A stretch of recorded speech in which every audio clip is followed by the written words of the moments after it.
Are those deaths that have been so often linked to this spray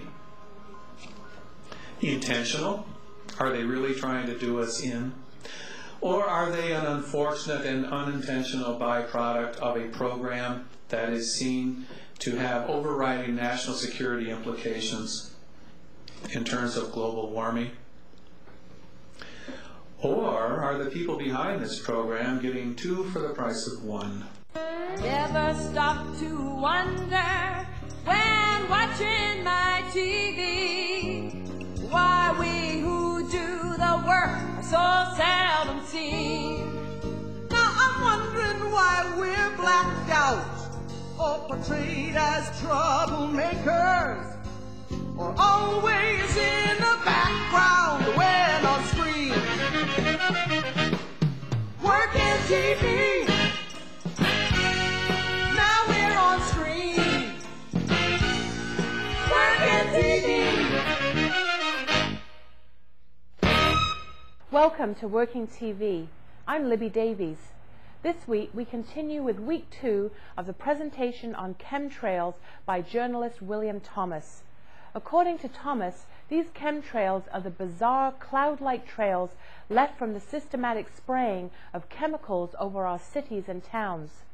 Chemtrails look much like the contrails left by jet aircraft, but they don't dissipate in less than a minute as contrails do. In fact, they hang about for some time, slowly dissipating, and are often sprayed in crisscross or X patterns. Many of you claim to have seen, photographed, or videotaped these chemtrails, yet Transport Canada and the mainstream media won't even acknowledge they exist. That's because, according to Thomas, they are part of some kind of sinister plot to both control the weather and to cull our populations. This may sound like yet another nutty conspiracy theory. We're not so sure. At least we think Thomas deserves a listen. You decide. Here now, continued from last week, is part 2 of Chemtrails.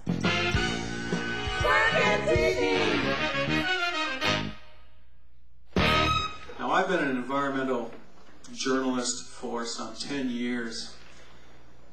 I attend conferences, I talk to scientists, and I keep up to speed on what is happening to this planet. I talk to advisors to this government, scientific advisors, and they are unanimous in calling what is happening to our atmosphere a global emergency.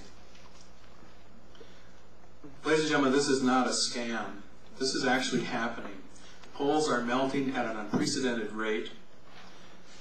In the Arctic to the north of us, at such a rate, in fact, that the cold water now entering the North Atlantic is intersecting the North Atlantic conveyor, bringing warm water and nutrients up from the tropics and cooling that and slowing down this conveyor. And this is the conveyor that moderates climate across England and Europe. And you saw the huge windstorms and rainstorms this year, all the trees knocked down in France, the superstorms they're calling them, and we're seeing more and more of these superstorms. We're seeing rainfall patterns change, droughts, floods, tornadoes in winter. And it's the insurance company, not the environmentalists, that are pushing governments to act. The insurers are panicked. We're talking an industry even bigger than the arms industry and the fossil fuel mafia on this planet. They are very concerned that an unstable climate may destroy the insurance industry and take down the banks that back them. Insured losses were up 10 times from 83 to 92, and that was just the beginning. Lloyd's of London has lost $11 billion in 4 years. And I don't believe they're going to be able to sustain those kind of losses. Hurricane Andrew alone cost $15.5 billion to insurers, and now they're saying catastrophic losses from climatic extremes will total $30 billion a year here on out. At the same time, we have a real emergency with the shredding ozone layer that protects our spaceship Earth from solar radiation. The U.S. Environmental Protection Agency has revised its estimate of skin cancer deaths from 9,300 to 200,000 over the next 50 years. Now, in August 1998, there was an international seminar on planetary emergencies. And Edward Teller took an idea, first proposed in 1979 by the renowned physicist Freeman Dyson, who proposed that we insert sunlight-reflecting particles to deflect solar radiation and cool the planet. This wasn't just an idle theory, because when El Chicon erupted, the resulting fallout from that volcano slowed the global warming trend 25%, and gave the people saying, well, there's really nothing to this global warming, quite a lot of ammunition for a year or two. So at that conference on planetary emergencies, when Edward Teller, the father of the H-bomb, stood up, he proposed a similar sunscreen. And he said, if we can block 1% of incoming solar radiation and reflect it back into space, we will neutralize global warming. I have some very good researchers working for me, and they have very recently come up with a paper, a study done at the request of the U.S. government by the Lawrence Livermore Lab, the national laboratory in the United States. And they looked at this and they said, we can do this. It will cost us $1 billion a year. And that's 1% of the $100 billion a year it will cost our economy if we have to curtail fossil fuel use back to 1990 levels to slow global warming. Oh, sure, we can go to the solar age and alternative technologies that you know and I know are available. And of course, the oil cartel doesn't want us to do that. So here's an idea. We spray this sunscreen, we cool the planet slightly, and we can go on burning fossil fuels and the corporations can go on making their profits. An environmental consultant named Mike Castle, who consults to the U.S. government and other corporations in the United States, got in touch with me and thought, maybe this is what's going on. And then he discovered a patent, actually taken out and awarded to one of the big aerospace defense contractors in the United States, Hughes Aerospace, patent 1990000513145. Stratospheric weld-back seating for reduction of global warming. A process to reflect infrared energy back into space. And this patent called for chemicals to be sprayed into the greenhouse gas layer, wait for this, 22,000 feet and higher.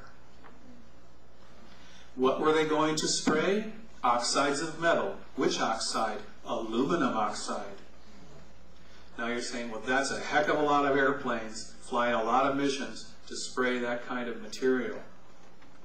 So we turned to the United States Air Force, and you know what I found? They happen to own over 800 tanker aircraft, KC-135 and KC-10 aircraft.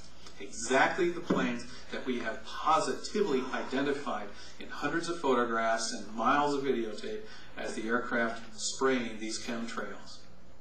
So could this really be happening? I mean, we have the study, we have the airplanes, we have the money, we have the patent, and we have the primary ingredient, aluminum.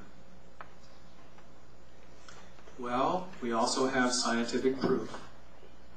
Because the people of Espanola, Ontario did not sit by and take the spraying in their community and resulting sickness among their families and children lying down. This is an Ojibwe community, about 80 miles to the west of Sudbury, Ontario. And in March last year, they began noticing these jets flying, these crisscross patterns overhead, and they came down with joint pain and stiffness, often on the left side of their bodies, extreme upper respiratory problems, gastrointestinal problems, illness throughout the community.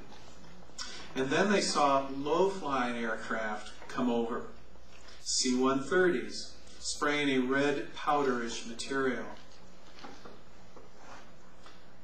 My colleague went up there at that time and collected a sample just after the latest incident. We had it tested. Hundreds and hundreds of pathogenic molds and fungi in that spray, that low-level spray.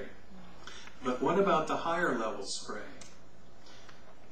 The people of Espanola raised such a ruckus that the Ministry of Environment Ontario was forced to get involved, and they ran tests on rainwater following the heavy spray days.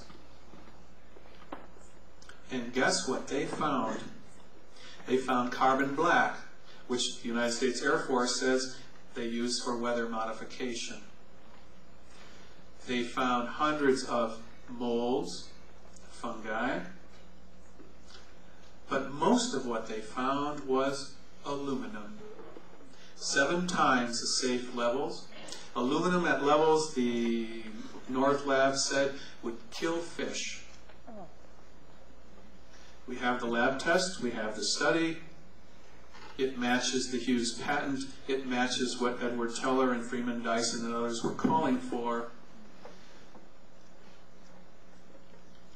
And it certainly looks to me tonight that what we are seeing is an attempt, a desperate attempt, at atmospheric modification.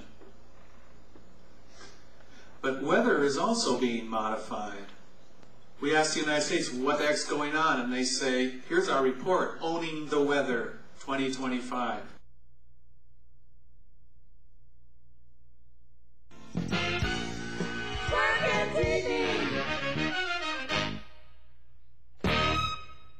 I'm Noam Chomsky. You're watching Working TV on cable.